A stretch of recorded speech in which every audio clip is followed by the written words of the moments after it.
Ever reasonable to restrict constitutional freedoms in the name of fighting terrorism? In our opinion, no.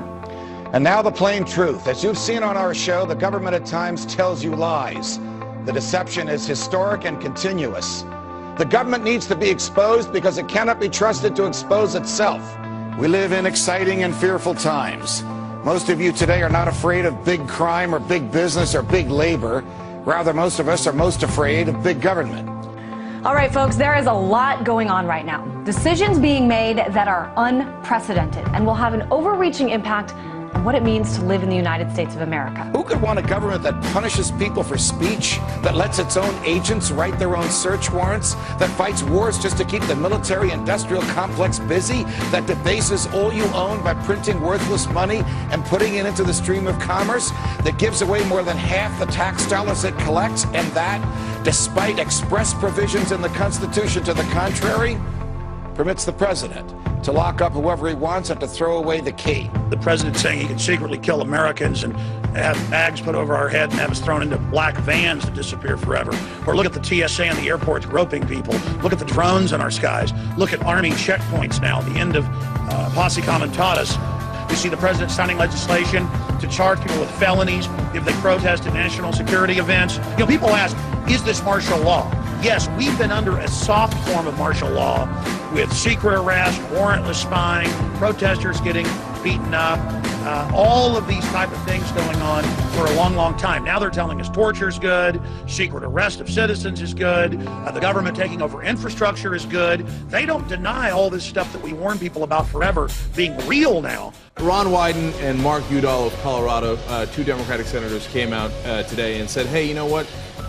We know things you don't because we're on an intelligence committee, and Americans would be, quote, stunned to find out how the American government is applying the Patriot Act. Documents just released indicate police departments across the country do track cell phones without bothering to get any permission from a court. After reviewing 5,500 pages of records, the ACLU says police agencies large and small often obtain cell phone data without court permission. If the government wants it, it needs a search warrant. If it gets it without a search warrant, it has committed a crime. A crime. Obtaining a warrant can slow down that process. Oh, and it's going to slow the process down if we have to ask for have to ask a judge, can we search authorized cell phone records to find a missing person? Call me. A cell phone warrant, it usually took me about 15 minutes. Once you've written one, you've written all of them. You know, warrants are in our Constitution. You need to get a warrant before you search or seize anything. But apparently the Constitution no longer applies. The ACLU saying in the report this has become big business for service providers. The practice is so common that cell phone companies have manuals for police. If my cell phone company is going to give up my information, I think they need to send me a note in the mail, say we gave your information to a third party, because they always tell you we're not going to give your information to a third party. But they also found training manuals, like one from the Iowa City Police Department that says, in quotes, do not mention to the public or the media the use of cell phone technology or equipment used to locate the target subject. The manual also advises not to put this stuff into the police reports. So, doesn't that make you feel safe? Law enforcement is doing something that they know would probably cause public outrage and which they know raises legal questions. So their solution is not to stop doing it. No, of course not. Their solution is just to hide it from you. Unless they suspect me of a crime, the police do not need to follow me. That's why they need probable cause. And people say, what do you have to hide? I don't have anything to hide, but the police don't need to follow me if they have no reason to think that I'm in Al-Qaeda. And by the way, I'm not in Al-Qaeda. You know, it's just another sign of our ever-expanding surveillance state. One that's being sold to the people as a buffer against terrorism. But the truth is, it's being used by law enforcement all the time to track people that have nothing to do with a terrorism-related investigation. It started with the FBI, and the government said, oh, we have to let the FBI do it because they're tracking terrorists. Now, it's no longer terrorists, it's every case, any conceivable case, and it's no longer terrorists, and it's no longer just the FBI, it's all the local police as well. So, there you have it. That's how we destroy our Constitution right in front of our eyes. The ACLU's most recent info sheet says that 1.7 billion, with a B, emails, phone calls, and text messages are being intercepted and stored by the U.S. government. Now, the CIA, or the Central Intelligence Agency, prides itself on being the best spying machine in the world. But how much are new technologies that, we're all growing to love, growing to depend on, making the job easier for them? Be it social networking, a variety of gadgets that we all use that are now connected to the internet, like your PlayStation, your smartphone, your GPS. Soon enough, even more devices inside your home. And then they had the Secretary of Defense, they had the CIA director in there, Petraeus, saying, oh, we're working with industry to have bugs and tracker systems built into all appliances. Your dishwasher is going to be listening to you. Watch what you say. We don't need warrants anymore. It's a really scary world of scary possibilities out there, and Congress is ready to counter it with over 50 cybersecurity bills introduced just in this congressional session. But is this threat being overblown? Are we conflating different threats onto one gigantic apocalyptic scenario just to line the pockets of defense contractors and create a massive cybersecurity complex? So far, nobody in Congress has actually provided evidence that cybersecurity legislation of this nature really is needed. There are a lot of folks who stand to benefit from comprehensive cybersecurity legislation, especially if that legislation comes attached with big spending.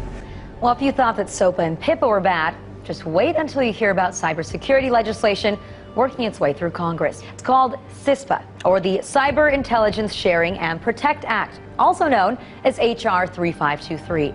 Here, Microsoft, Facebook, Tech America, they're on board. How come? Well, it tells the internet companies, look, our bad. We didn't mean to go after you guys, okay? You're giant corporations as well. We're totally happy with you guys. What we want to do is go after anyone that dares to cross the government, and we know you guys would never make that mistake. Now you might think, come on, are they really going to do that? Hell yes, they're going to do that. Let me give you a perfect example, WikiLeaks. If they have a law like this, they could just simply come in and tell the ISP provider, look at this law that we have, it's over, shut down WikiLeaks. But also, did you notice they snuck in private entity? So if you're a threat to a private entity, they might also shut you down. And under the veil of doing things for cybersecurity purposes, it would allow companies to collect and monitor private communications and then share them with the government or anybody else. A company like Google, Facebook, Twitter, or AT&T could intercept your emails and text messages, send copies to one another and to the government, and modify those communications or prevent them from reaching their destination if it fits into their plan to stop cybersecurity threats. So what it does is it essentially carves out a cybersecurity exception to all of our privacy laws. So in the end, if they pass this, instead of passing PIPA or SOPA, well, they might have the same effect in terms of shutting down our sites, and they also have the second effect of merging business and state even further together. I'm afraid that I'm a little pessimistic on this one. I said that we could win on SOPA. I accurately called that one. Why? Because we had huge corporations on our side. Facebook, Google, etc. Now we're on our own. And without those guys backing us up, good luck to us. Starting Thursday, July 12th, ISPs, Internet Service Providers, will be spying not just on your bandwidth, right?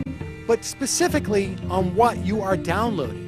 You are giving them an unfettered, unchecked right to cut off your service based upon the claims of copyright holders who have been shown time and time and time again to make false claims. And there's no recourse for you. Well, I think that online piracy is a red herring. These transnational content companies make more money than ever. Look at how much money is made from legitimate music downloads via iTunes. They're making a fortune, literally, billions of dollars every year in legal download revenue. And they're saying that they need to crack down on pirates, but really they want to crack down on internet communication itself. Talking Points member reports that Facebook has started to ask certain users to upload photos of their government-issued ID cards. That includes passports, driver's licenses, work or military IDs will also do. And these documents indicate that the Department of Homeland Security has been spying on us on Facebook, and they're looking for specific words. And some of the words that they're looking for in our profiles includes marijuana, right? So I'll give you an example of some of the, I guess, words that set the alarms for the Department of Homeland Security. Drill, all right, drill, exercise, airport. Exercise, okay. Well, why don't you just go ahead and waste all of our time and our money going after that? Airport, drug, narcotics, cocaine, and marijuana. But once you create these things, they grow out of control. They do. And Big Brother just keeps on rolling on. I mean, we live in a police state at this point, with the police enforcement spying on innocent people without absolutely no probable cause. This is just another example of that. Not only is your every move on Facebook now being posted for your friends to see, but Facebook might still be watching even after you log out. Sure. So over the last few decades, we've increasingly come to entrust third parties with our private data. All of these companies have been trusted by us, and they're collecting data about us in many cases and storing it, in the cloud or in some data center. And once the data leaves our possession, it's really up for grabs for the government. A new AP investigation has revealed that the NYPD was spying on activists as far away as New Orleans. Now, if the NYPD is traveling down to New Orleans to monitor a protest and tracking Muslims all over the Northeast, then one can only imagine how they're reacting to the Occupy movement. It's being called intelligent CCTV, surveillance cameras that can pick out suspicious behaviour in a crowd and stop terrorists before they strike. Researchers in Reading are leading the world in developing the new technology. Researchers at Reading University think they've got the technology to spot the terrorists before they strike. First, there were eyes on the street, and now there are eyes in the skies. The Director of National Intelligence has given the go-ahead for the nation's spy satellites to be used regularly by U.S. civilian agencies and law enforcement. Now the Department of Homeland Security wants to monitor anybody who's leaving the United Kingdom, not just Americans. Now, those who are traveling to Mexico are also going to be sharing personal details, especially if they're flying to Mexico City or to Cancun. And if any travelers are pondering a vacation in Cuba or the Caribbean, be prepared to give over your info too. This is an excuse to collect everybody's information about the TSA. Turns out they're not just doing these things in airports anymore. They're now doing them at ferries. They're doing them at bus stations, on subways. So are you ready to just start having TSA everywhere that you go? Yeah. Oh, the part I found most interesting is that they've been working with ICE. So, you're going to get your papers inspected while you're being fondled. We have a $2 billion data center being built out in the Utah desert to spy on American citizens. It's NSA's newest and biggest surveillance program. It's called Total Information Awareness. The program targets all kinds of electronic information from around the world. So this includes emails, tweets, texts, phone conversations, you name it, from U.S. citizens. It's being called the biggest spy machine ever. It's just going to get bigger. They're just going to use these resources in new ways. To be specific, they show the FBI taught its agents that they could sometimes, quote, bend or suspend the law in their hunt for terrorists and criminals. It outlaws certain forms of peaceful protest. If you happen to be within close proximity to high-ranking elected officials who are receiving Secret Service protection, that can be considered a felony. So if you can't protest in your own nation's capital, what kind of constitutional republic have we become? The UK is going to start testing these lasers that temporarily blind individuals, especially if they're participating in protests or riots. Yeah, in other words, if people start speaking up against the government, we're going to temporarily blind them. When you don't have the right to protest, you don't have much left. Just more proof that your freedom of speech really ain't all that free. In fact, it just might land you on a government list. It gives the military the power to indefinitely detain American citizens suspected, just suspected, not convicted, of some sort of involvement or affiliation with terrorism. It basically means the president, the administration can just say, you're a terrorism suspect, the military takes you away, and we may never hear from you again. Obama had said he didn't want to sign it. Then it turned out he demanded that the provision for secret arrest of citizens and secret killing and torture be added. Is that this means that the military, not our civilian justice system, is going to be in charge. What's wrong with the court system that we already have? Nothing, actually, consider the fact that there have been more than 400 people in the last 10 years that have been prosecuted successfully in our federal courts for terrorism-related offenses. Military commissions, on the other hand, only 6 cases. This is part of the problem. The dangers of this overly expansive global war on terror is that anything can now be deemed a battlefield by the administration. ICE is responsible for holding 32,000 people in immigration detention without any charges on a single day. So why are so many of these immigrants actually ending up in jail? Well, you see, it all comes down to money. Private prisons make a killing off of undocumented immigrants because they can hold them in their prisons, allowing the detention centers to meet their financial goals. Private prisons make money off of incarceration. The more people they lock up and the longer they keep them, the more money they make. They're clearly making a business out of rounding people up. The profitability of private jails depends on the prison population continuing to go up. The rate of incarceration in the U.S. has quadrupled since the 80s. While public prisons are accountable to the public, private ones answer only to shareholders and are not subject to external scrutiny. That means many private contractors face few consequences for the poor or even inhumane treatment of detainees. All right, so let's get back to what I opened the show with. More war on terror that shows no signs of waning. We've got the Secretary of Defense telling 60 Minutes that they will not show any evidence and the public will just have to believe the administration when they label someone a terrorist and execute them without any due process. So, all that we can get from Panetta's answer here is that the evidence doesn't matter. Due process in a courtroom to prove that evidence doesn't matter. If the government calls you a terrorist, they can kill you, and the rest of us are just supposed to take their word for it. The U.S. government now laying out its legal argument for killing American citizens overseas without a trial. But what about targeting people on U.S. soil? Does that only apply to U.S. citizen that's overseas, or does that apply to U.S. citizen that's here? I'd have to go back. I'm not certain whether that was addressed or not. So that we have clarity here, he is not certain whether it was addressed, whether our government can kill our own people inside our own country.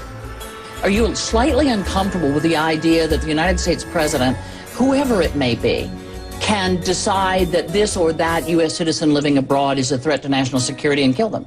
International war on terror that's going on now, we're going to have to make sure that we have the tools to get some of these people who are very bad and comply with American law. And you think that the president should be able to make that decision in conjunction with the folks in the administration, without going to a court, without going to you all, anything? There is a war going on.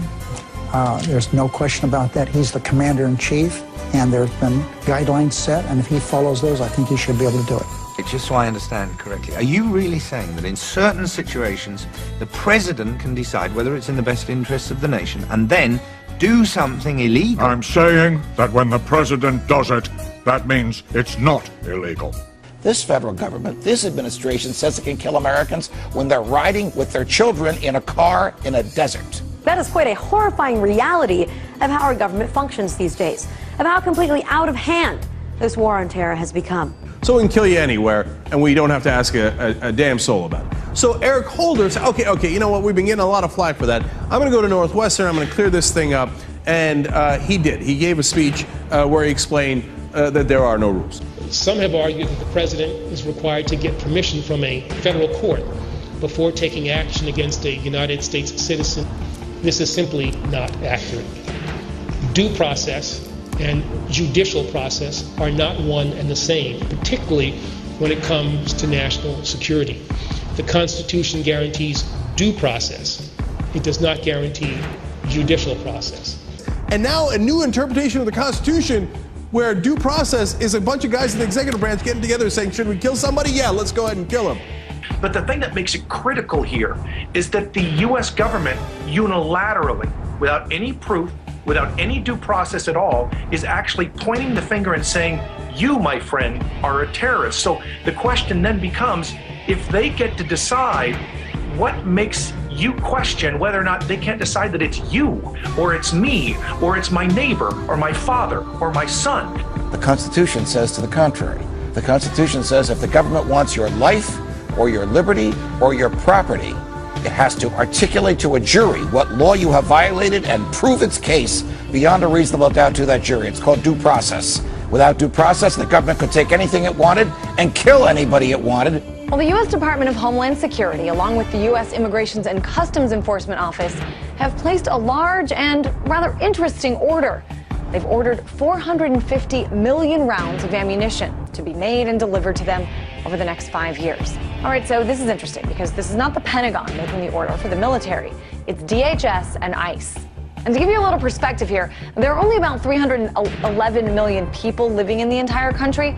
So it begs the question, why such a massive order, 450 million bullets? DHS, Department of Homeland Security, consists of the TSA, the Transportation Security Administration, and Immigration Services. This is a domestic law enforcement agency. And to be fair, some people online who don't want to believe what's going on have said that this is just going to be used for target practice, or also It could be that the government is simply stockpiling ammunition because they don't want to get into a situation where there's an ammo shortage and our law enforcement officers don't have any ammunition.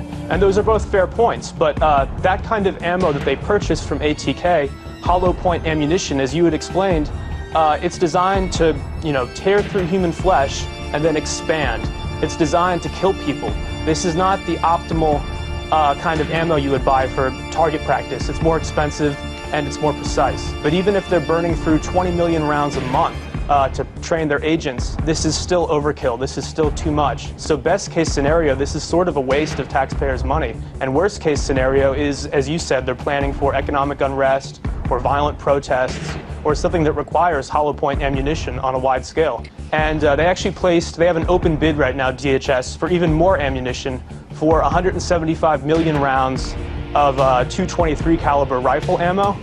We're rapidly militarizing our domestic law enforcement officers, and I think a lot of people are scared. TSA is scary enough. Wait until they all have guns. Well, I mean, you can't speak back when they're groping you at the airport. Since 2001, the federal government has spent $34 billion on militarizing our local police enforcement.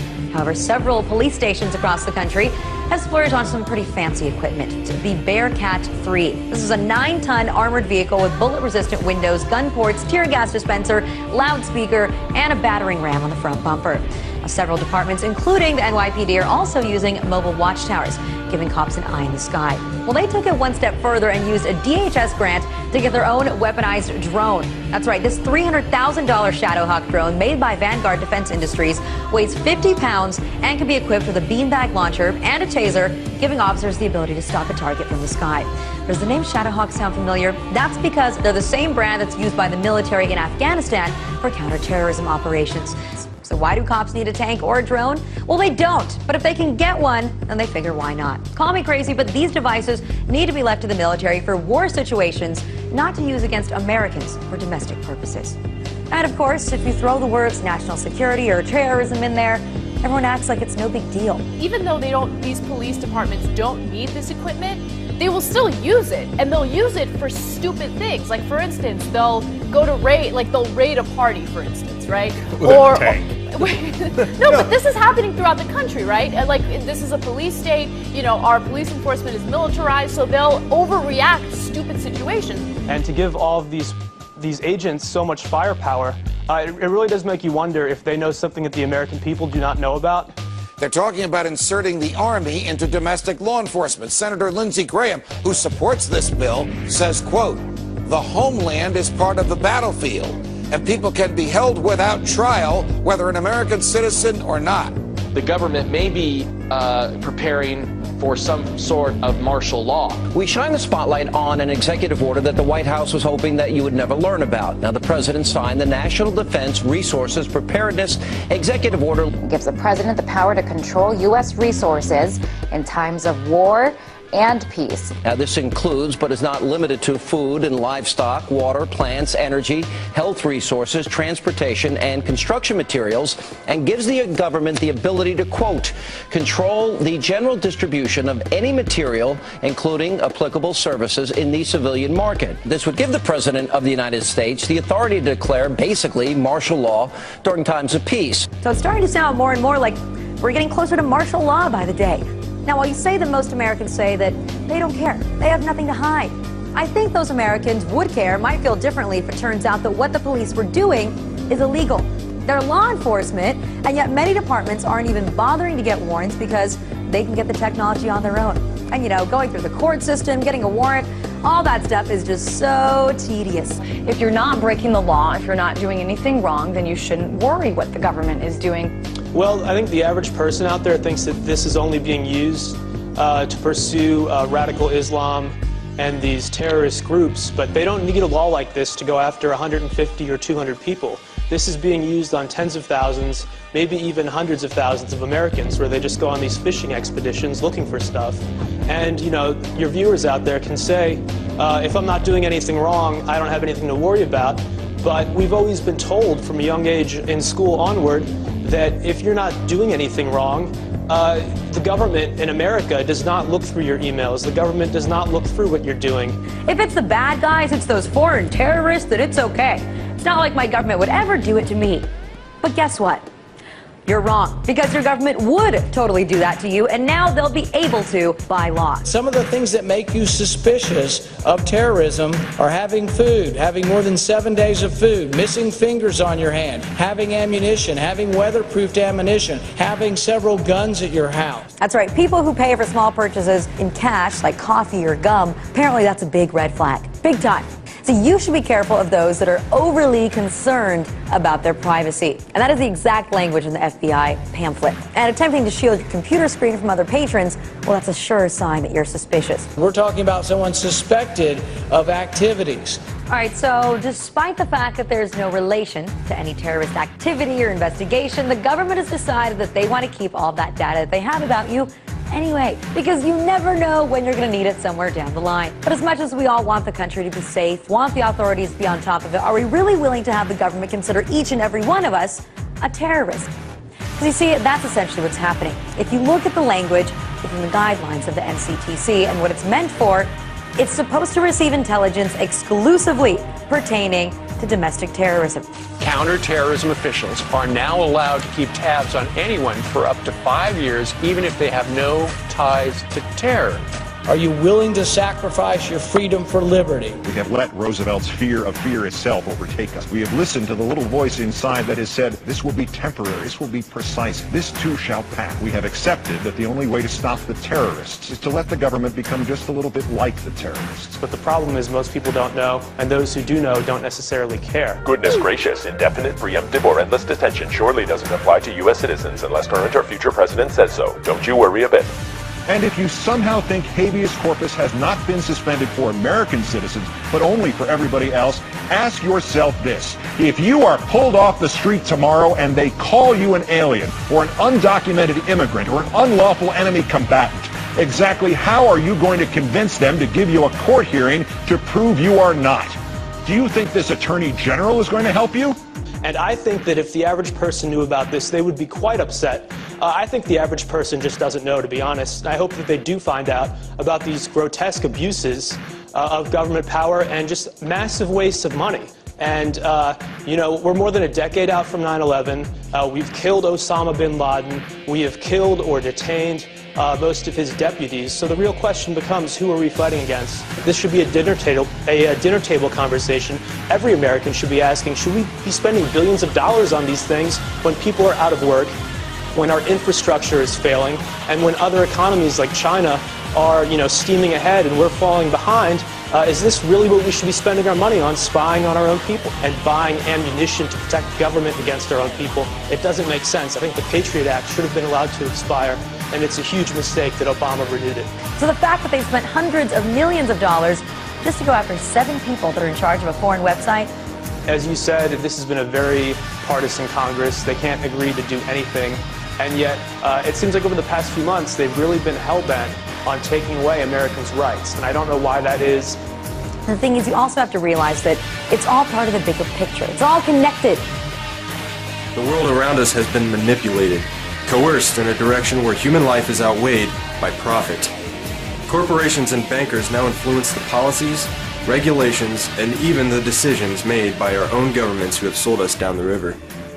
They took our dreams, our futures. They took them from you, from all of us. And in their own arrogant, condescending fashion, they expect you to roll over and accept it. They pass into law further restrictions on your personal rights and freedoms. They want you to shut up, to keep quiet, keep you alone and all of us divided. Marketing has you chasing an image, telling you what you need to do, what to think and say, how to feel, how to dress, how to be you. Who are you? Do you even know? Can you honestly tell me that you are happy with life as it is defined for you? Open your eyes, it's all out in front of you. Stop trusting these crooked politicians. They don't care about you. They don't care. The will of the people is not a profitable investment. All the while you chase the dream life they created for you, waving it in front of your face like a carrot on a stick. Stop it. Stop being guided through life. We need to quit letting the decisions of a few control the lives of the many. We need to take our future, our children's future, back into our hands. But it's clear that despite the number of people, growing number of people that have come out opposing these bills, the government is going to continue waging its own war without the support of the American people. And even if these bills don't pass, the only threat is the threat of ideas. So guess what, everybody? Say goodbye to that America that you once knew. Our government sucks. So we need to wake up and speak out about these practices before every shred of our privacy is gone. America, the greatest losses to our freedom have come not from someone attacking us, but from the government ignoring the Constitution and the majority letting them get away with it. Yeah, we torture. Yeah, we spy on you. Yeah, we do all of this, but it's no big deal. Get used to it. You know what? We're not going to get used to it. When the people fear the government, there is tyranny. But when the government fears the people, there is liberty. So what do you say? Maybe we should all just stop paying our taxes and revolt. Because this is bull. Now we talked about the Spirit of God leading us into all truth, the tree of life. And the Spirit revealed this to me, and then he confirmed that by giving the same revelation to other brothers, who then I subsequently met. This is how paradise runs, or how it's sustained. We're looking at the real before we look at the counterfeit. It's very interesting. The Spirit revealed that God's attributes themselves are what sustain paradise. And if we look at how we define God, or what God is, we find that those are the elements that make up the New Jerusalem. Now, the basic structure of paradise is a cube, and this has some inherent attributes to it. For instance, it's stable. On the bottom, we find true love. Now, I might interject here. I'm not teaching this as a new doctrine. I'm just presenting it to you so that to help you picture or understand how things work. On the top is God's order, authority and authority covering. And then we find on the rest of the cube justice, truth, equity, and life. And there are books that could be written about this revelation, but we are just briefly covering it. In contrast with this is the world system that Satan has set up. And it's a double pyramid structure.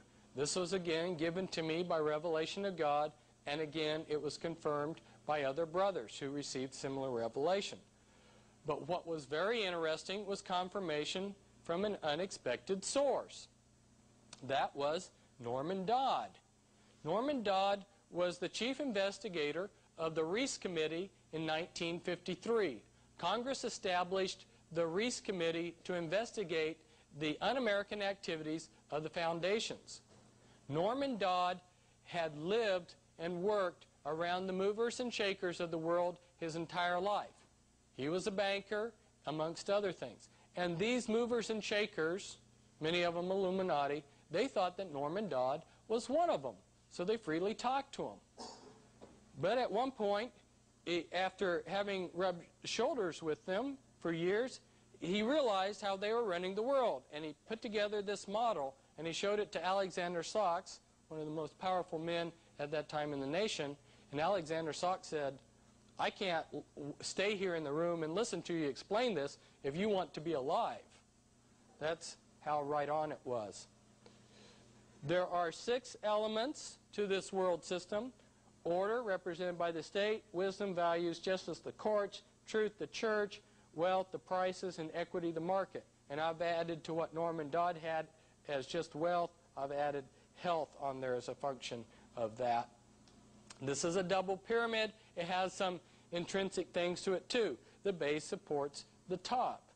And you have a mirror image on the bottom. You will also find that the cube shape is talked about in Scripture as being the structure of paradise. It's the shape that the New Jerusalem is in. It's the shape that the Holy of Holies is in. And we are also told in Matthew that we are the salt of the earth, and a salt crystal is the shape of a cube. Likewise, there's some scriptures that talk about this shape being a satanic shape. And interestingly, too, there are some scriptures that use the word stoicheia in them, approximately 6 of these, and Bible scholars have been scratching their heads wondering, what does stoicheia mean? If we go back to the classical Greek, we will see that they use the word to mean elements that make up something, that comprise something. I believe that when the Scriptures warn us not to be deceived by the elements of the world, that they're referring to these elements, even though they're not spelled out. And originally when I had put together this talk, I was going to go in and show how each of these different elements of the world system was controlled by the Illuminati. But this talk doesn't have that much time. So we are only going to briefly talk about some of these things. But I want you to be aware that there is information that will show how each of these elements are controlled. Now this next diagram is extremely important to our discussion today. And it will tie in with a lot of things that we say as we go through our discussion. This is the way Satan creates a Gnostic religion. There are 3 components to a Gnostic religion. I discovered this reading in an obscure Gnostic book in an obscure paragraph. And all of a sudden I realized they've just told me how they do it. Remember back in the Garden of Eden, Satan said, this knowledge will save you. That's saving knowledge. That's Gnosticism. Okay? So then the next step is they realized knowledge is power. And they realized that if you say, I have hidden knowledge, people have to come to you for that hidden knowledge. You create an instant power base. So the first element that Satan uses in setting up a Gnostic religion is hidden knowledge. Now the next thing is you can't give away all your hidden knowledge at once, or you've just given away your power base. So you have to dish it out in increments. If you're a Mason, you receive it incrementally as you go through an initiate degree system. If you're a Jehovah's Witness, you receive it incrementally by staying in touch with, and this is a direct quote, God's channel of communication. You incrementally receive Watchtower and Awake magazines. Or if you're in some Pentecostal churches that make you dependent upon this prophet who has revelation knowledge that no one else can give you, then that's another example of how this hidden knowledge makes you dependent upon a religious system. Now the next criteria, the next thing that they use in setting up a Gnostic religion is that you can't get the devotion from the common masses that you can from an initiate group. So you set up 2 different religions. You set up one for the broad masses and one for the initiates. And then you establish a cover ruling body, and then at the top, the key men are Satanists. So let's take the Jehovah's Witnesses, for example. There we've got the great crowd who are promised life on earth. And then we've got the anointed, promised heaven, and then their governing body, and then their key men. In 1991, I came out with a reference book, Be Wise as Serpents, which was 800 pages, sort of like a Young's Concordance of the New World Order. And I tried to go through many different groups and show how they had been created and how they were being manipulated and controlled.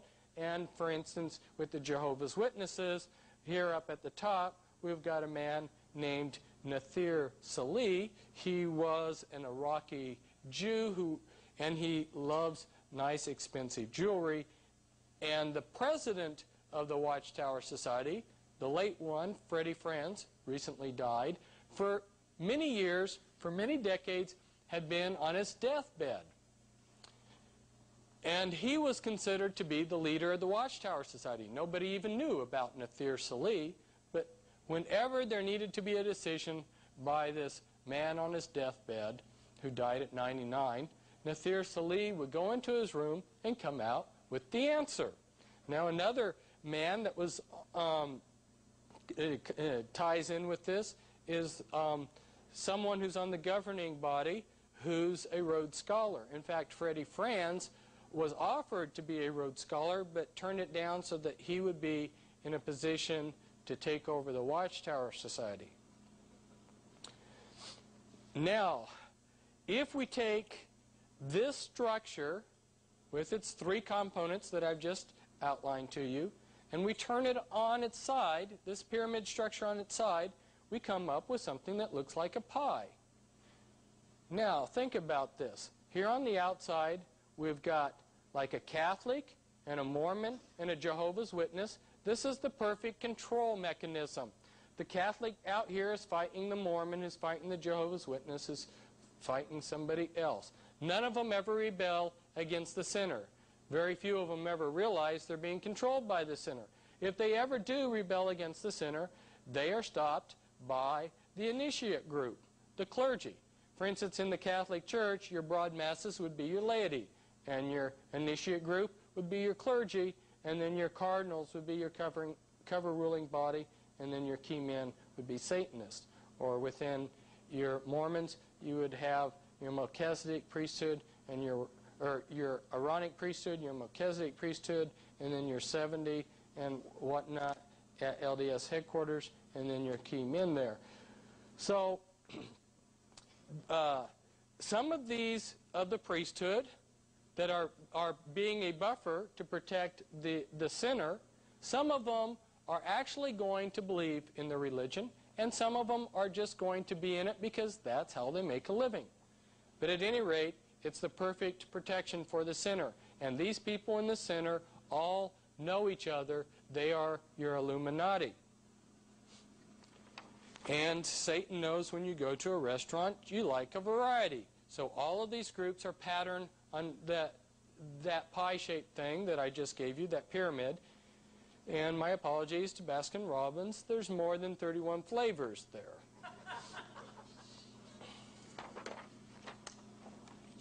And this is just showing you, I want to briefly mention one other thing about this diagram here. These boundaries between the different pieces of pie are artificial boundaries. Satan can pull those out anytime he wants, and we see glimpses of that every now and then, like at the World Parliament of Religion, where Hindus and Buddhists and Indian shamans and Satanists and Chuck Colson, representing the Protestants, got together and prayed. And as a little bit of a tidbit of what I'm saying, this is a Jewish father who's bringing Mary worship to the Jews. But the pyramid structure is too easy for people to see, so they've taken the deception to another height. They've created what's called the spin principle, segmented polycentric integrated network. This is and here the spin principle is demonstrated by New Age teaching institutions. What you do is you set up many little what look like grassroots organizations. They're all spinning the same direction, and then if somebody tries to take one down, all they get is one little node and the network remains. And here's another example of the spin principle. This is by New Age groups, and this next transparency no longer applies since about 1950 because they are merging all the religions together. But originally the Illuminati worked behind front. Satan's empire's like an onion with layer after layer, and you have to peel it back. So the Illuminati created and worked behind groups, mystical groups, which then in turn controlled and worked behind monotheistic groups. So Freemasonry behind Protestantism, Jesuits behind Roman Catholics, Frankists behind the Jews, Sufis behind the Islam. Now we're going to go through these next transparencies very quickly. They are part of a document packet I put together in 1990 and had for a while, but after offering them for a couple years, I think I got like one person who requested one. They're showing from their primary documents what they are trying to do. And here in this document, Manly Palmer Hall tells us that a secret governing body controls the globe, not the various religious governing bodies that pretend to rule. That's what I was trying to tell you with that diagram with the black circle in the middle of the pie. And who is Manly P. Hall? Manly P. Hall was a Grand Master in the Illuminati, and he was also a Grand Master in Freemasonry. And here is the Scottish Rite Journal's obituary of him: illustrious Manly Palmer Hall, often called Masonry's greatest philosopher. Now, this is from Alice Bailey. She wrote The Externalization of the Hierarchy, and she was head of Lucis Trust. And Lucis Trust, as so many of you already know, is a publishing company. Lucis Publishing is a publishing company for the United Nations. And it was originally known as Lucifer Publishing and Lucifer Trust. And Alice Bailey created 140 New Age religions.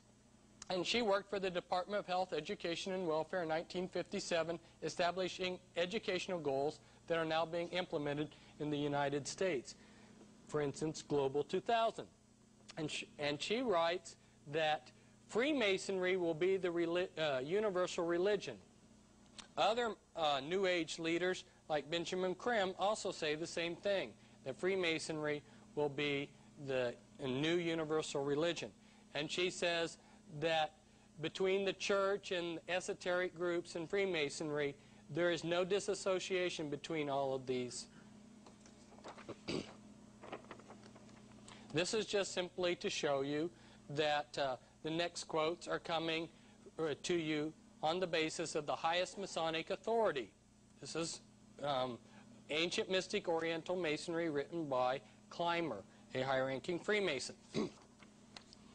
And he tells us that Masonry is connected to the ancient systems of priesthood. And he lists the different ancient systems of priesthood of the mystery religions.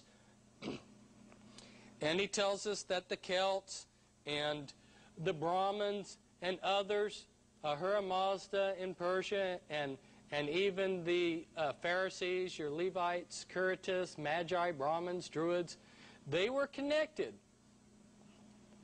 by secret ties and intercommunicated from the Indus to the Tiber, from the Nile to the Thames. Hence there ever has been, is, and ever will be Freemasonry on our planet. What he's talking about is that inner black circle I was talking to you about. In the ancient world, there were many mystery religions, and each of those mystery religions had their councils. But men from those councils got together in a supra-council that controlled it all, and that was the Illuminati. Now, a lot of you have never probably heard much about that term before, so let's talk a minute about what the Illuminati is, what the word means. The mystery religions only went underground for a long period of time, but the priesthood always continued. You can't find any point in history where they were extinguished. And in 1776, they reorganized themselves as the Illuminati. The Illuminati is the continuation of the mystery religions. As an example of that, when I met the Illuminati Grand Master, and now he's an Ipsimus in the Illuminati, in our Northwest area, shook his hand, he had a ring on his finger, and if you go to Manly P. Hall's book, The Secret Teachings of All Ages, on page C, which is 100, you'll find that he says that a silver ring with a snake swallowing its tail, it indicates rank in the mystery religions. And this Grand Master had a ring exactly like that.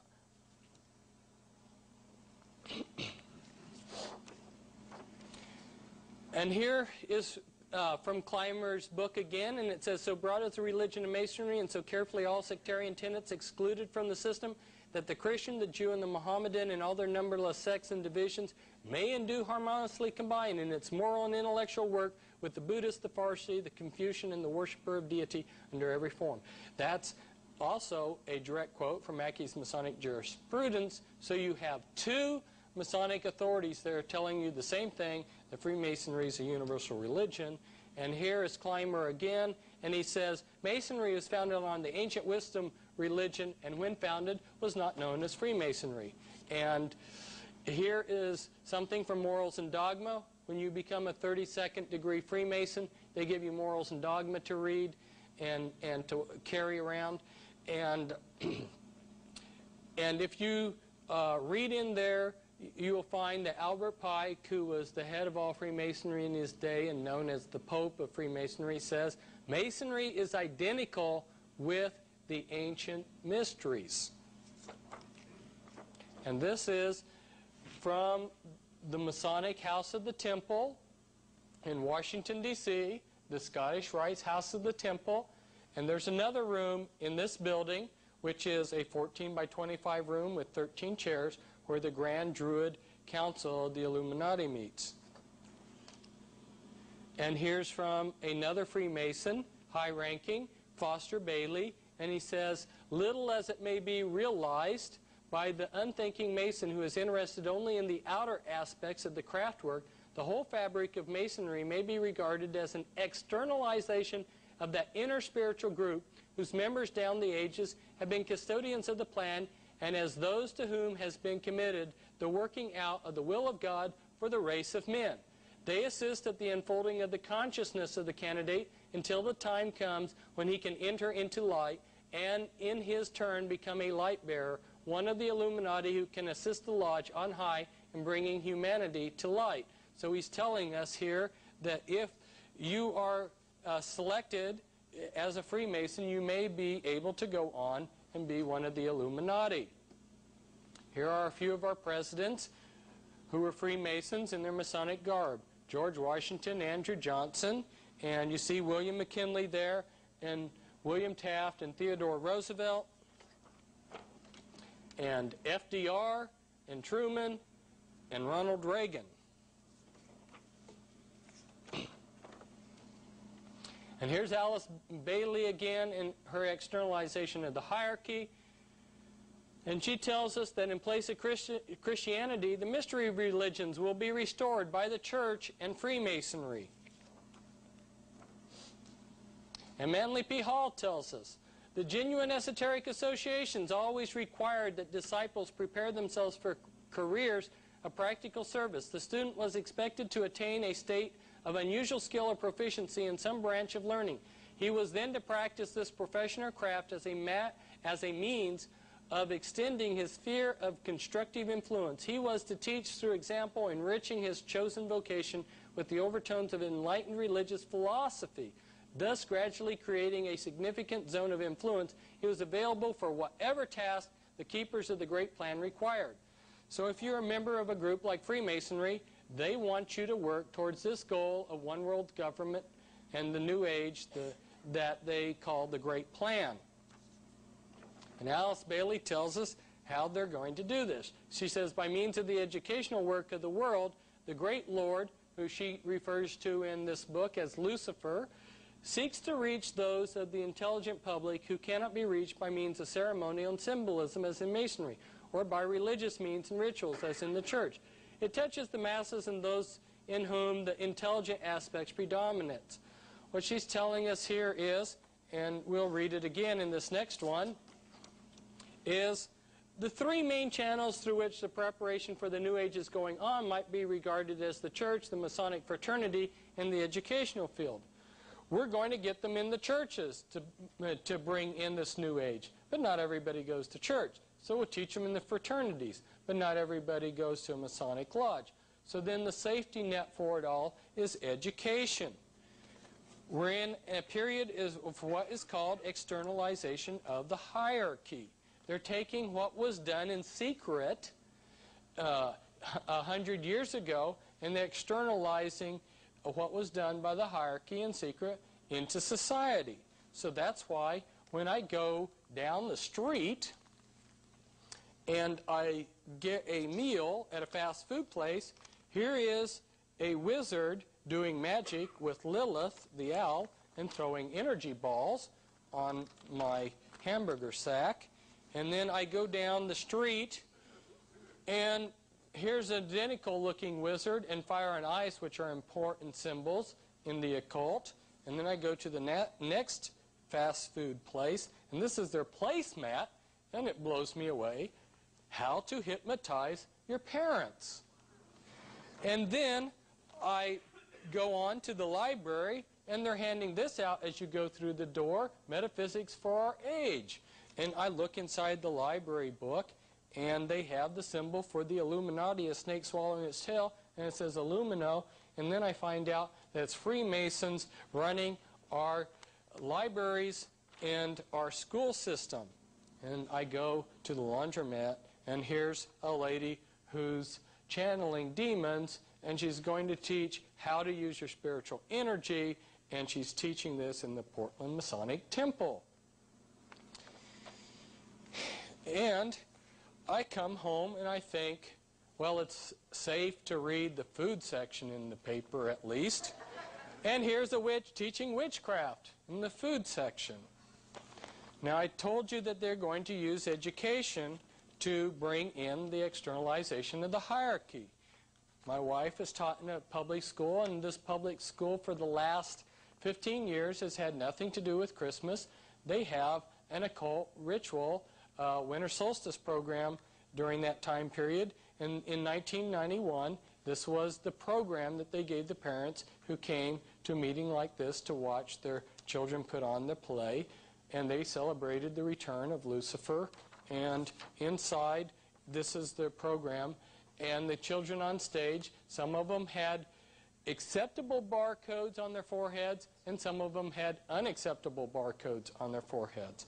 And by the way, I happened to send this one day to Tex Mars, and he put it on the front of his newsletter. Now, getting back to Alice Bailey, she says the Masonic movement will meet the need of those who can and should wield power as the custodian of the law, as the home of the mysteries, and the seat of initiation. It holds in its symbolism the ritual of deity, and the way of salvation is pictorially preserved in its work. The methods of deity are demonstrated in its temples, and under the all-seeing eye the work can go forward. It is a far more occult organization than can be realized, and is intended to be the training school for the coming advanced occultists. In its ceremonials lies hid the welding of the forces connected with the growth and life of the kingdoms of nature and the unfoldment of the divine aspects of man.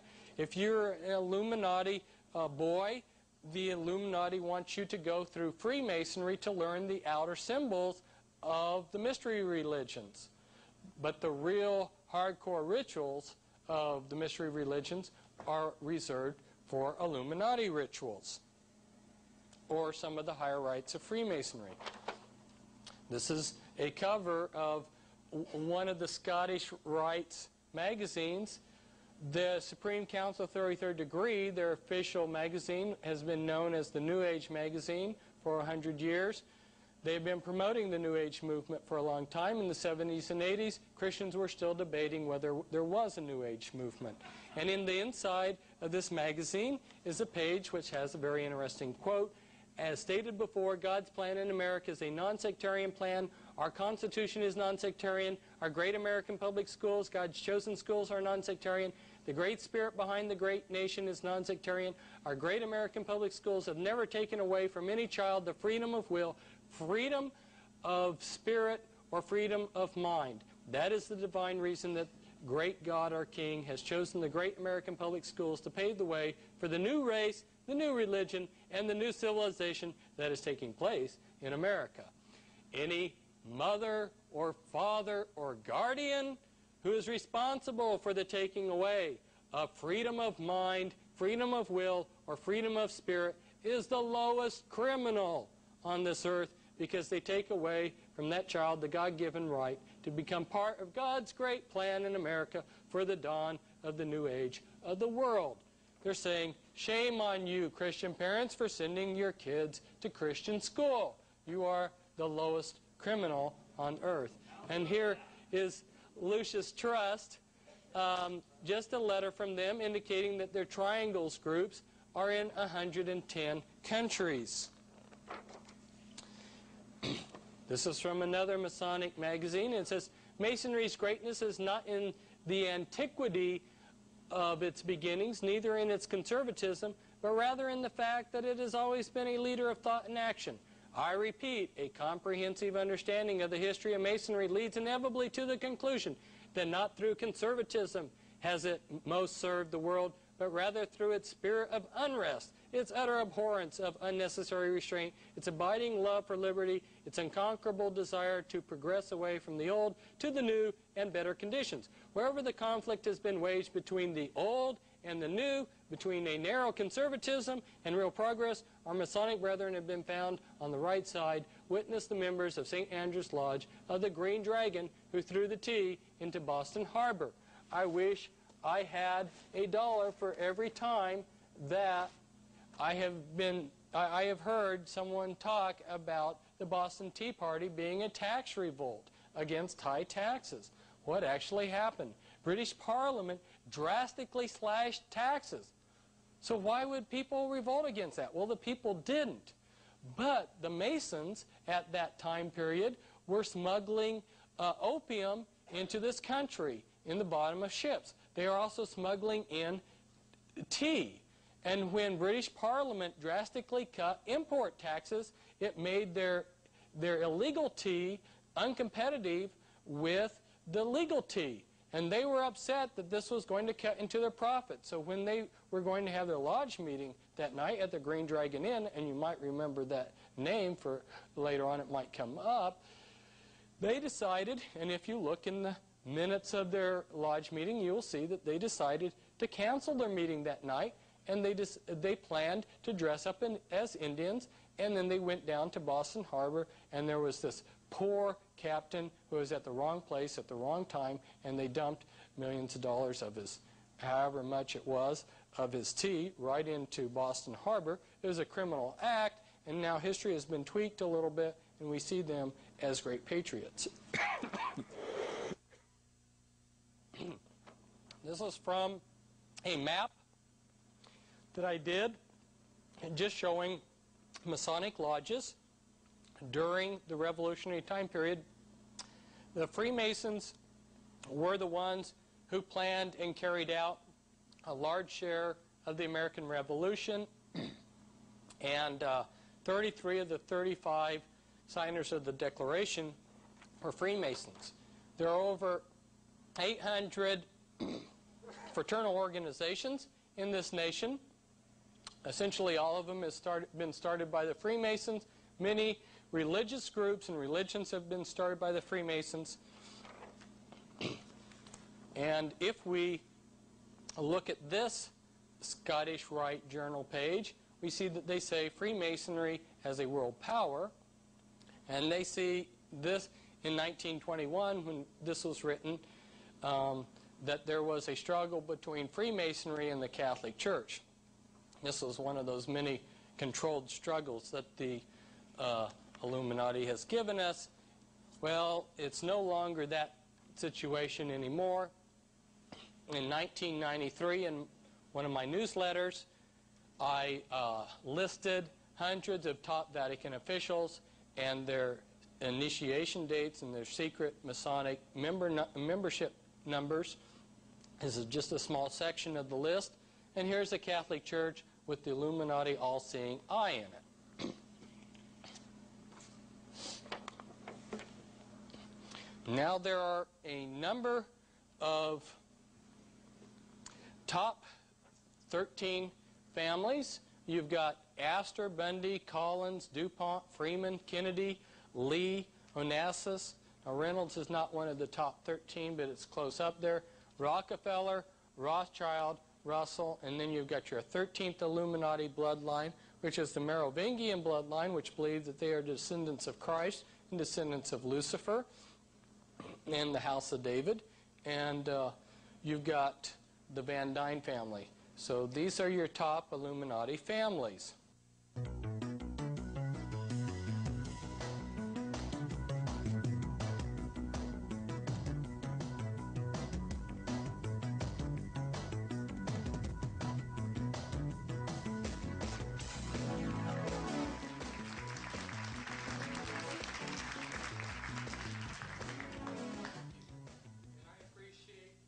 You very much too.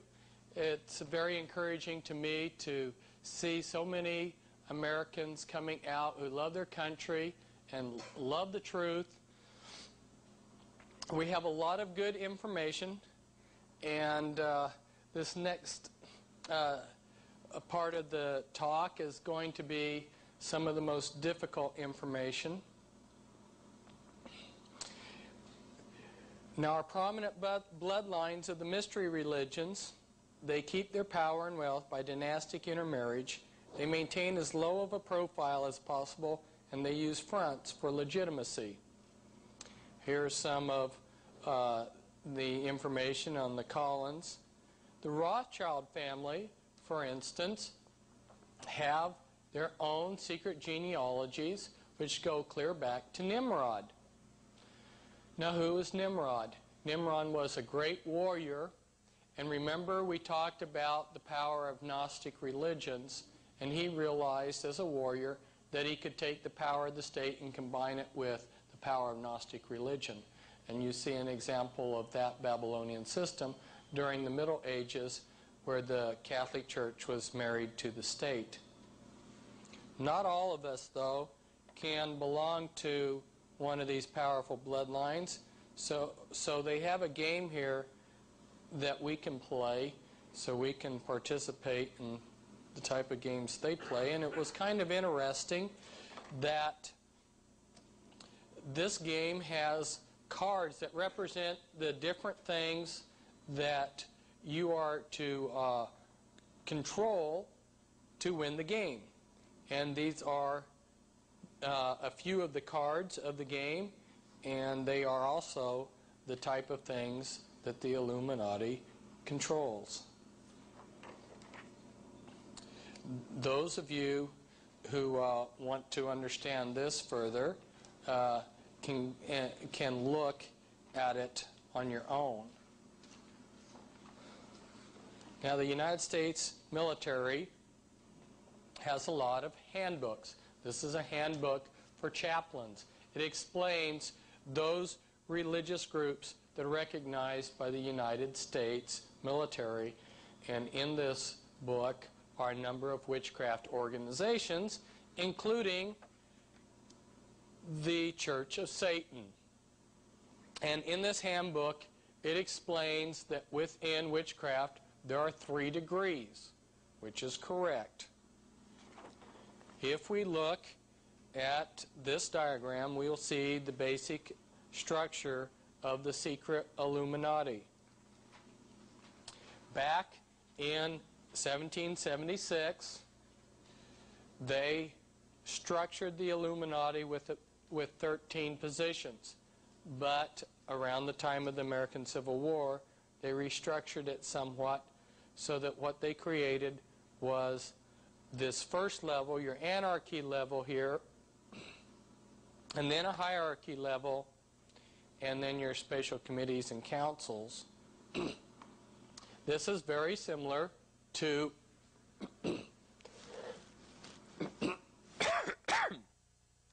excuse me.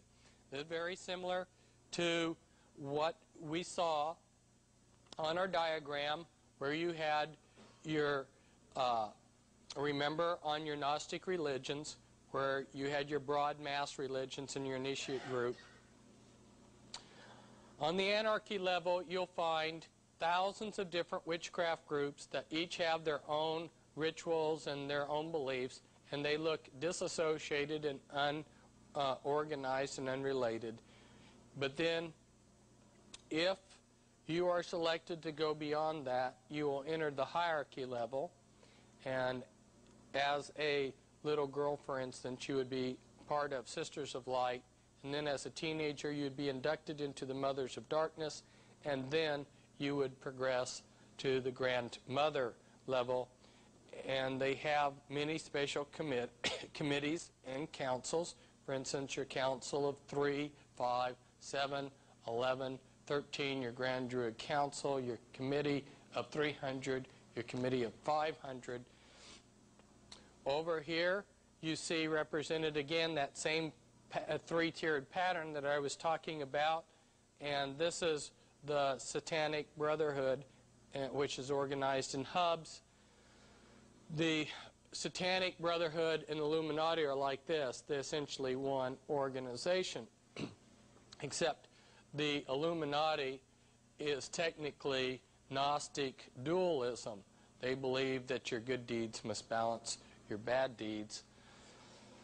If you were to follow the life of somebody that was inducted through one of the Illuminati orders, like the Order of the Skull and Bones, you'll see that they are tapped as a candidate for first year or knight and a patriarch, may rise to leadership within the Skull and Bones. From there, you'll see that they progress to the Council of Foreign Relations, whose equivalent is the Royal Institute of International Affairs, then to the Round Table groups, and then to the Pilgrim Society. The Pilgrim Society is far more powerful than Council of Foreign Relations, although very few people know about it and talk about it. And this is your OTO. Now this is a very important scripture to share with you. It says, "And upon her head was written, Mystery Babylon the Great, the mother of harlots and the abominations of the earth." And I'm just going to go through this as quick as I can. Babylon the Great is fallen. It's become the habitations of devils and the hold of every foul spirit. All nations have drunk of the wine of the wrath of her fornication. Then it goes on to talk about her slaves and how she sells the souls of men. And it says, "By thy sorceries were all nations deceived, and in her was found the blood of the prophets and of the saints and of all that were slain upon the earth." I want to draw out 2 points from this. Now, the popular Protestant interpretation of this set of scriptures is that this is referring to the Catholic Church. Ladies and gentlemen, the Catholic Church wasn't even in existence when most of the prophets, the biblical prophets, were slain. This is referring to Babylon the Great, Babylon the mystery religions, which is today the Illuminati. And I also point out to you that there it says, all that were slain upon the earth. So God is a greater conspiratorialist than I am. He's laying at the feet of this one organization, the mystery religions, all the blood of all of these innocent people down through the years. It's very interesting when you're a researcher like myself and you go in and see how all these wars were created for the powerful elite and all of their assassination squads and everything. I have a better understanding for why God said all that were slain upon the earth are the fault of this mother of harlots. So the Catholic Church is a daughter of the harlot. We're not talking about a Jewish conspiracy. We're not talking about a Catholic conspiracy. We're talking about a conspiracy that involves all the nations of the earth. And in the Scottish Rites Journal of this year, they talk about the double eagle. Now, this is a logo that comes from Babylon, and many countries around the world have adopted it. And these are a few of the countries over here that have adopted it. You've got Israel and Mexico and France and Germany and Turkey and Bolivia and Chile and Honduras and Italy, and another country that has adopted it that's not given there is Canada.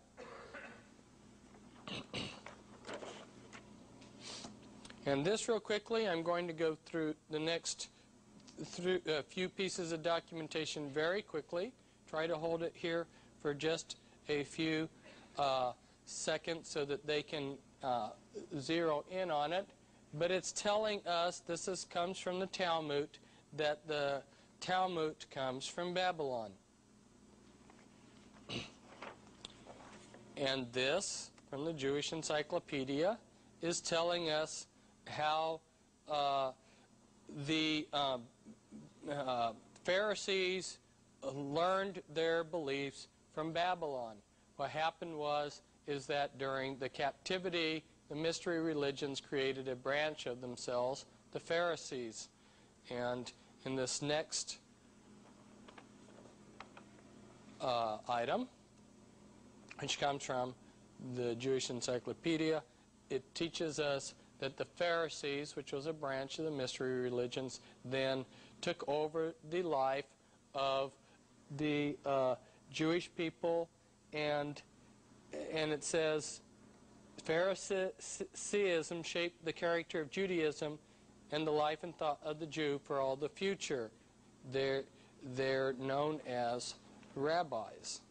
And this piece of documentation is just telling us that the Talmud ranks above the Torah.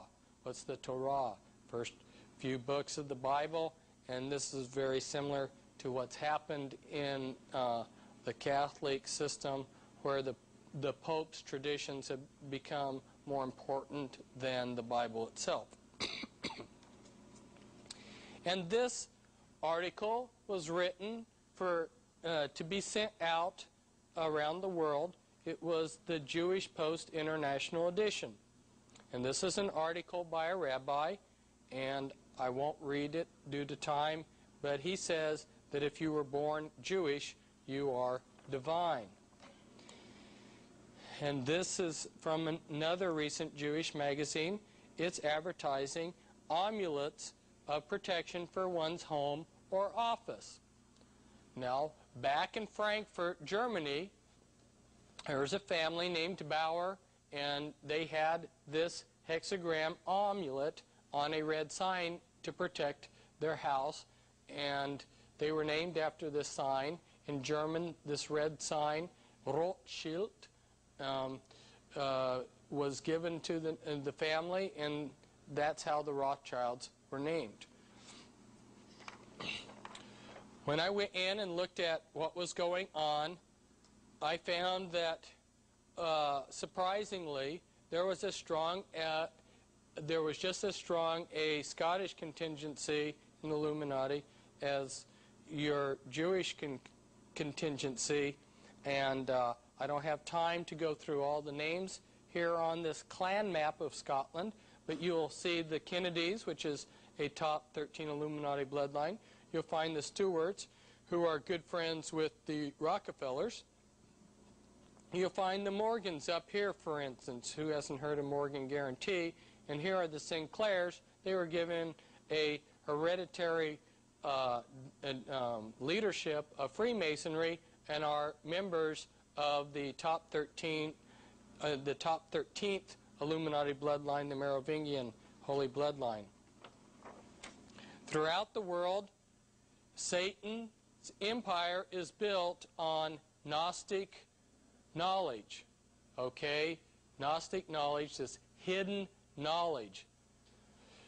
There are three words: occult, arcane, and esoteric. All three mean hidden.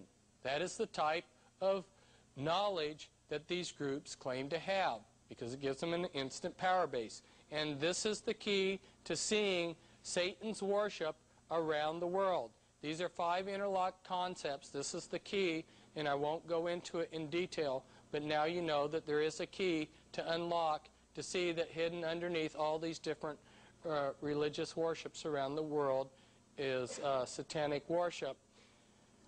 This is the Caduceus. The Illuminati are Gnostics that have a dualistic belief of balancing their good deeds with their bad deeds. That's why some of the greatest philanthropists are also some of the biggest Illuminati Satanists. A lot of their good deeds, though, are self-serving. And the Caduceus is found in China, India, and other places in the world. A lot of people don't believe that there's such a thing as satanic ritual abuse. So I got this. This was in a museum. And as is typical of Illuminati oaths, they sign them in blood. And this is an oath to Satan to give you my body and soul and my life. And this was an extremely secret Illuminati castle until I began this circuit. This is the gate, the entrance to a lane that leads to the castle. This castle is near the town of Muno, and it's near the French border. It's in Belgium. And the town of Muno is rather strange in itself because the village is connected to the people that run this castle. This castle is used for high-level Mother of Darkness rituals. And when you go down the lane and you go through these huge big doors, and we're not going to describe it all in detail, but anyway, you come to a cathedral, you know, a church within this castle, and in the ceiling is 1,000 points of light. Now you know what George Bush and some of these others are referring to cryptically when they say 1,000 points of light. And down in the secret basement of this castle, hidden down there on a daily basis, they take a pregnant woman and they sacrifice her, and they take the baby and they sacrifice it and drain the innocent blood from the baby and use that as ink to write in this great white book the deeds that were accomplished that day and bringing in Satan's reign of the Antichrist. Now you'll notice perhaps that right here, the Abbey du Orval, that is a very significant abbey for the Merovingian dynasty, and it's only about 4 or 5 miles from the castle. And it was in this area that King Dagobert of the Merovingians was assassinated. We'll see a skull later. The Illuminati adepts learn, they do path working of the Kabbalah. They also go through different occult sciences. Last one being vampirism, which is called the Holy Grail, and this is why you will see these top Illuminati men addicted to blood. When someone is being sacrificed, ladies and gentlemen, which is a very horrible thing, the person is terrified and adrenaline is pumped into their body. When you drink that blood, you get the high, the adrenaline high that person was in. And you, after a while, become addicted to that adrenaline high. There's also a very top secret, this substance, it's called adrenochrome, and just the very existence of it's been kept very secret by these people. If you time things just perfectly right, as the person is being sacrificed, you can stick a needle here at the base of the skull, and if you know what you're doing and the timing is correct, you can extract adrenochrome, which is a very valuable drug, natural drug, on the Illuminati's black market. This is why you will see that, well, backtracking just a little bit, the establishment news media said that the reason why Al Gore carried blood in a suitcase was that he was a hemophiliac. But the truth of the matter is that he's become addicted to blood. And now we're going to discuss very briefly with you, I can get my pen to point. We're going to discuss very briefly with you the basic policy process within the United States. Of course, as you can see, it's not what the people think it is. We're going to go through this very quickly. This is worthy of maybe a few books. Here at the top, on the international level, on the top satanic levels, decisions are being made. Those decisions are being passed down to the national level. If you go back in the occult world, you'll read a man named Plato, and he talks about the wise men ruling. That occult concept was passed on down, and you'll read in Francis Bacon's book, The New Atlantis, which originally had a title with the word of Rosicrucian, that they wanted to create a group of wise men to rule in the New World, and that concept has indeed been implemented. That study group, or wise men group, is called Majesty 12, and it's been given a lot of code names. They just sometimes just seem to happen to meet each other. And originally it was set up 6 men from the executive committee of the Jason Society, 6 men of the executive committee of the Jason Group, and 6 men of other key positions along with a chairman. And I believe in Reagan's administration they upped the number to 40. And this group on their classified papers has the word MAJIC, M-A-J-I-C, stamped on it. But they can't make all the decisions. So they pass some of the decisions on to the policy planning groups, which I've listed over here: the Council of Foreign Relations, the Trilateral Commission, the Brookings Institute, the Business Roundtable, the American Enterprise Institute, the Population Council, Resources for the Future, and the Urban Institute. But those people can't make all the decisions, so they pass them on down the line, some of them on down the line, to the research policy planning groups, such as the RAND Corporation, the Stanford Research Institute, and the Hudson Institute. Now, how does this work in actuality? Let's say the Illuminati have made a decision as to something they want to implement. They'll get somebody, say the president, to announce, we have a problem. Then the president will say, we have a problem. We need to initiate a government study of this problem.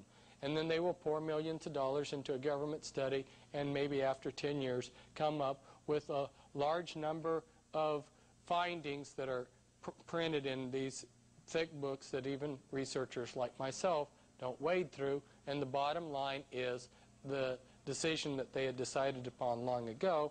And then they get their opinion makers, government councils, national news medias, and intelligence agencies to help them out to make it appear like there's grassroots support at different levels. And so the legislators say, we had this problem, we did this study, this is the best advice, and they pass a law. Now, if they have any problems along the way, they have their covert enforcers like the Mafia and the IRS and FBI and ADL to smooth out the opposition. Hidden behind the scenes, the Illuminati have created occult area boards in all the areas. Of course, you got your 4 regions with 13 states each, and then within each of those you've got a small section that's given an occult area board. All your different groups working within a given area, if they're working, collaborating with the Illuminati, will send participants or representatives. So as an example of how this works, your own cult in Japan, the Illuminati area board over there decided, let's build up the own cult. They pull people from other cults into the own cult to build it up. Then when they wanted to make regional government for the United States, what pattern did they follow? Their area boards. There's a twilight world of the interconnections between organized crime and the Illuminati. As you'll notice, some of the Mishbuka and the Triad and the Mafia and the P2 Freemason families are tied in blood-wise, family-wise with the Illuminati. But the whole thing is one slimy mess that interconnects. And this one I won't show, but it's just on the Illuminati control of healthcare. We don't have time to go into that.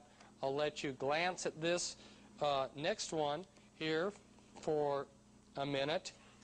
I knew I was going to be coming to the Midwest, and I knew that there were a lot of good farm people.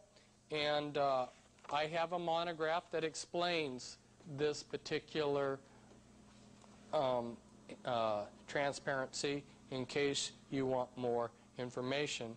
And you can get this through Prophecy Club.